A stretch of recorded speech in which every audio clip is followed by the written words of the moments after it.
मैं आज जद पे हूं तो इतना खुशगुमान न हो, चराग सबके बुझेंगे हवा किसी की नहीं। हम डरे नहीं हैं, हम सिर्फ सरकार से अपील कर रहे हैं कि हमें अपना समझिए, हम आपके अपने हैं, इस देश के नागरिक हैं और आप ताकत में हैं। संख्या बल के आधार पर बिल हो सकता है आप पास करा लें, लेकिन आपको यह बात समझनी पड़ेगी कि हम तो वो तारीख हैं, जहनों में रहना है जिसे, कागजी पुर्जे नहीं जो फाड़ डाले जाएंगे। जिस जमीन पर मैं खड़ा हूं ये मेरी पहचान है।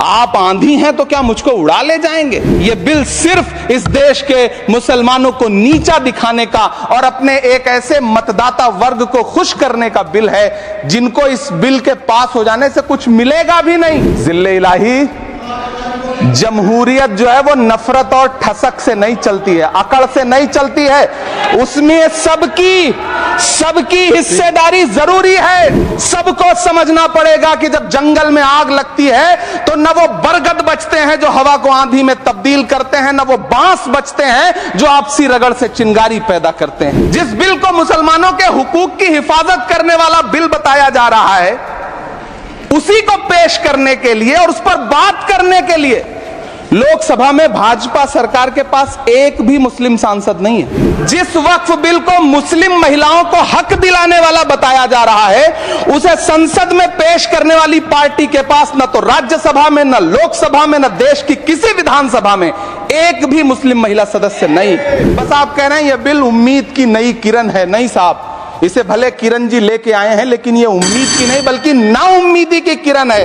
कल किरण रिजिजू जी कह रहे थे कि रेलवे की जमीनें देश की जमीनें हैं, डिफेंस की जमीनें देश की जमीनें हैं। हाँ मंत्री जी हैं, बिल्कुल हैं। तो हम भी तो इसी देश के नागरिक हैं, हम भी तो इसी देश के बेटे हैं, तो वक्फ की जमीनें भी तो इसी देश की जमीनें हैं। उनको पराया क्यों बोलते हैं आप? और मंत्री जी, मैं इस सदन में अलल ऐलान ये कहता हूं कि जब भी इस देश की जमीन को लहू की जरूरत होगी, आपसे 2 कदम आगे इमरान खड़ा मिलेगा। ये मैं आपसे यकीन दिलाते हुए कह रहा हूं। मैं सरकार से कहना चाहता हूं, हमसे हमारी इबादत गाहें तो मत छीनिए ना, हमारे घरों पे बुलडोजर तो मत चलाइए ना, हमारी कब्रों में तो हमें सुकून से सोने दीजिए ना।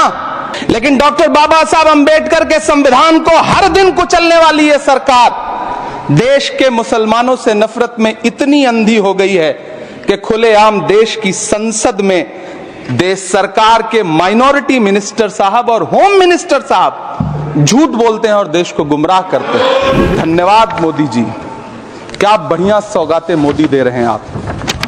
पहले हमें गुजराते मोदी दिया, आप सौगातें मोदी दे रहे हैं।